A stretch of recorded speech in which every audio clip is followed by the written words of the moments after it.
Hola, queridos amigos, queridos estudiantes, bienvenido a mi canal Unique Spanish Class. Dear friends, dear students, today in this short video, I am going to teach you something of Spanish grammar based on which you can overcome your doubt or query whatever about the application of two most used Spanish prepositions por and para. So, dear friends, about the application of por and para, many students, I guess, have doubts, I guess, have problems. Problems in the sense both the preposition more or less carries the sense of for. But now the question, where or in which case we should use por and we should use para. In many books, in many grammar books you will find so many rules, so many examples just to help you. Definitely they are helpful, but sometimes suppose you start going through the rules about the application of por and para, which is our topic of today, but the rule is so big, sometimes on the way of your reading someone stops, someone keeps it off or find it something boring.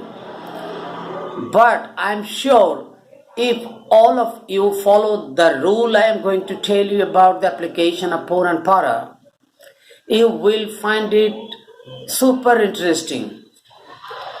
And based on that, if you follow the rule, it must help you to properly apply por and para. So friends, in the case of para and por, I am telling you one trick. The trick is you have to keep focus all the time on one application. Definitely when that is not suitable, you have to think about the other. This will help you out in this case. Now, I am telling you when to use para. Para means for, but para you should use in that case when there is a sense of purpose. Where there is a sense of purpose. Suppose in a sentence like, I am in Calcutta for learning Spanish. Estoy en Kolkata para aprender español. Estoy en Kolkata para aprender español. So I am in Calcutta for learning Spanish. Why I am in Calcutta? What is the purpose of my being in Calcutta? The purpose is learning Spanish. So this is purpose. That's why in the sentence, estoy en Kolkata para aprender. I cannot use here por aprender. Okay? In the example, like this is the article for cutting paper. So this is the article for cutting paper. So what is the article? What is the purpose of the article? For cutting paper. So este es un artículo para cortar el papel.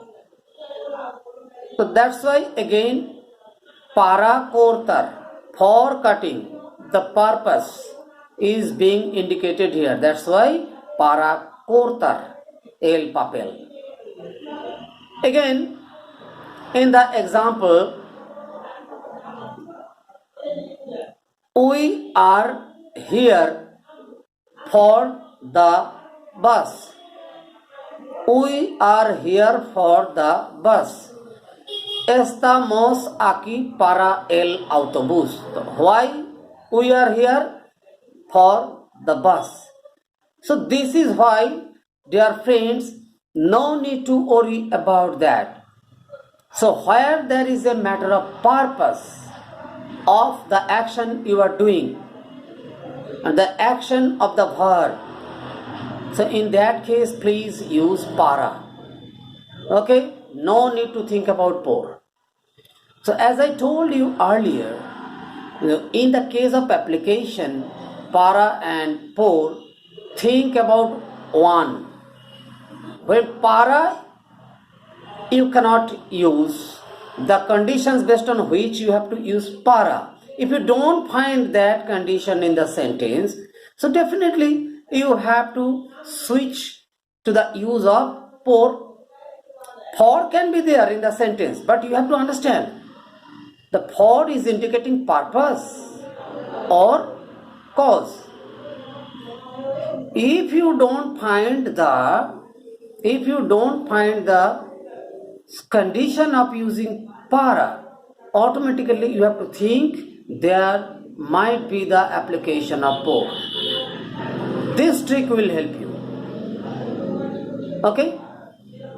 So now in the case of por, we have to give focus.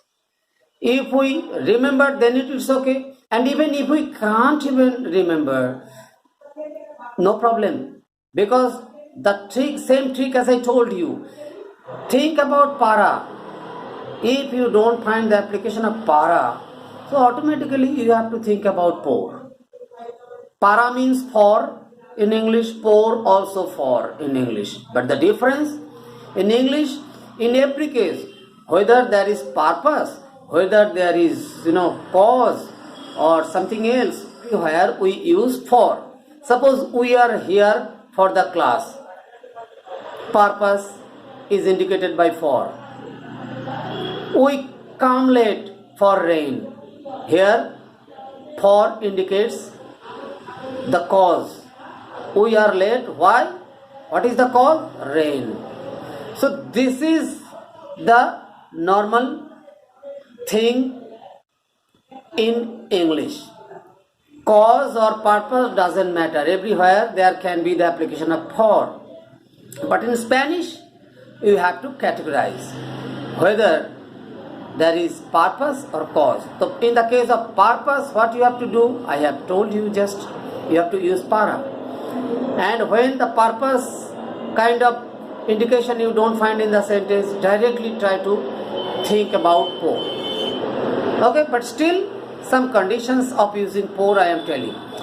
Where there is a matter of cause for which something occurs or doesn't occur. In that case you have to use por. Like, we come late due to rain, for rain. It means it is indicating cause. So,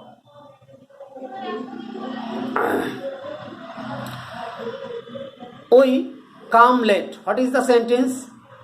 We come late. The Venimos tarde por la lluvia. Venimos tarde por la lluvia. We come late for rain, due to rain. So in the case of indicating cause, you can use por. Okay? In the sense of por is used in many sentences. Suppose in the example, the doctor is telling the patients to take medicine twice per day. So, tiene que tomar la medicina 2 veces por día. Tiene que tomar la medicina 2 veces por día. 2 veces por día, 2 times per day, twice per day. In another example, you see, we come to this place 3 days per week. Venimos a este lugar 3 días por semana. Venimos a este lugar 3 días por semana. We come to this place 3 days per week. So per is also expressed by por. Now another example, another type of application of por is there in the sense of exchange. You can say, I bought this pen for 20 rupees. We are not mentioning at 20 rupees, for 20 rupees. In exchange of 20 rupees, I bought this pen. So, yo compré esta pluma por 20 rupees. He bought this car in exchange of $500. Él compró este coche por $500. In the sense of exchange, you can use also por. In the sense of through, also we can use por. Air doesn't come through the window. El aire no viene por la ventana. El aire no viene por la ventana. So, another example, through newspaper we get this kind of information.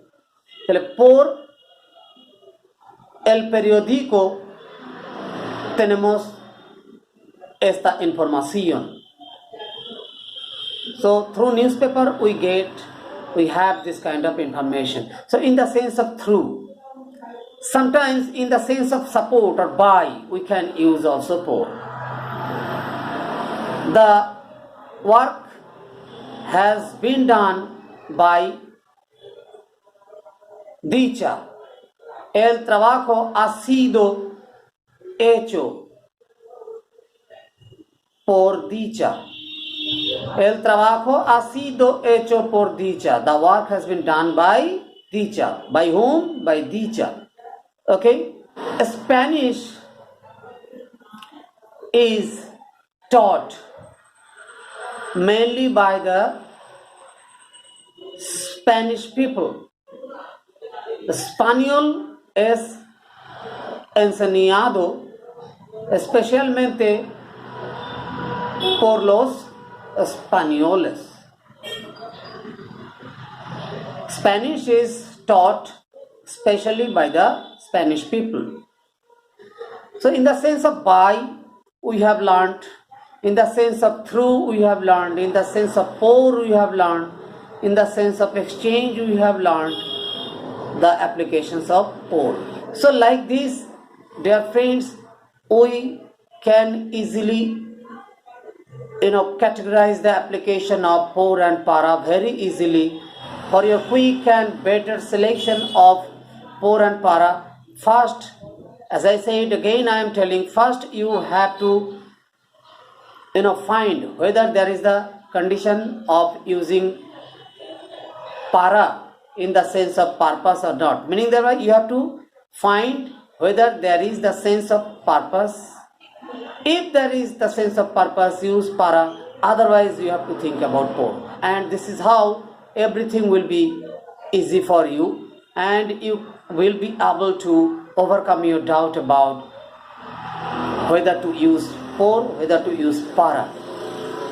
So, ha sido bastante para esta clase. I hope it is already sufficient for today's class.